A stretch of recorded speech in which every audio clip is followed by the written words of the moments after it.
हाय। आपने कभी ना कभी तो इंटरमिटिंग फास्टिंग के बारे में सुना ही होगा। पर क्या होता है इंटरमिटिंग फास्टिंग? क्या इसे करने से सच में वजन कम होता है? इसके फायदे क्या है और इसे कैसे किया जाता है? जानते हैं आज के इस वीडियो में कि क्या होता है इंटरमिटिंग फास्टिंग।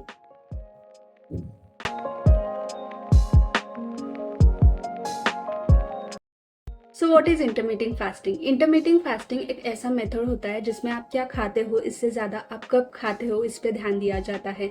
इसका एक पैटर्न होता है जैसे कि 16:8 का रेशो, 5:2 का रेशो या फिर 8 स्टॉप ईट रेशो। मतलब क्या होता है कि 16:8 के रेशो में आपको 16 घंटे का फास्ट होता है और 8 घंटे में आप स्लॉट में खाना खा सकते हो।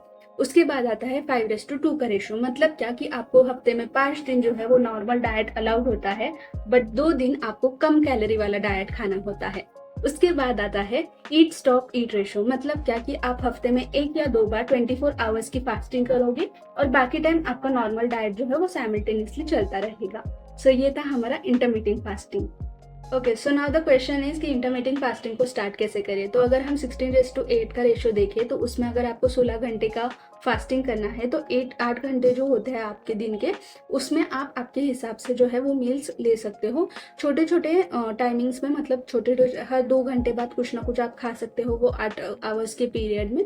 और उसके बाद में फिर 16 आवर्स की आपकी फास्टिंग होगी। बट अगर ये 16 आवर्स की फास्टिंग आप स्ट्रेट कर रहे हो तो स्टार्टिंग के कुछ दिनों में जो है वो आप 8 घंटे का जो पीरियड आपको मिलता है उसमें ज़्यादा से ज़्यादा फ्रूट्स खाओ, फाइबर्स जो है उसको बढ़ाओ अपने डाइट में, और साथ में प्रोटीन्स भी इंक्रीज करो ताकि आपको जो 16 घंटे का फास्ट है उसमें अच्छी खासी एनर्जी जो है वो मिले और आपको फुर्तीलापन महसूस हो, ना कि आपको लेजीनेस आए या फिर थकावट में महसूस हो या फिर आपका कुछ करने का मन ना करे। तो ऐसे एक्टिविटीज़ आपके साथ में ना हो, इसके लिए इट इज़ वेरी इंपॉर्टेंट कि अगर आप 16:8 का रेशो स्टार्ट करे तो डाइट में इंटरमीडिएट फास्टिंग किए तो आपका 8 घंटे का जो डाइट है उसमें फाइबर्स होने चाहिए, प्रोटीन्स होना चाहिए और अच्छे अमाउंट्स में गुड क्वालिटी ऑफ वेजिटेबल्स भी इंक्लूड होने चाहिए।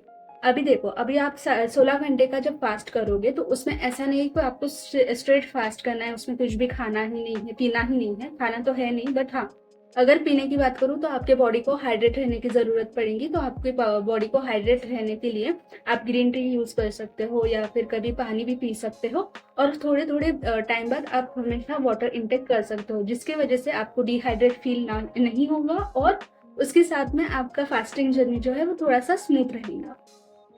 हमारे जो रिमेनिंग 2 पॉइंट्स है, 5:2 का रेशो और ईट स्टॉप ईट, ये हमने पहले ही डिस्कस किया हुआ है वीडियो में। एंड अभी हम डिस्कस करेंगे कि किसको इंटरमीडिएट फास्टिंग नहीं करनी चाहिए। तो पेशेंट विद डायबिटीज उनको इंटरमीडिएट फास्टिंग नहीं करनी चाहिए बिकॉज आपके बॉडी में इंसुलिन चेंजेस होते हैं। तो it is very highly recommend कि आप इंटरमीडिएट फास्टिंग ना करें।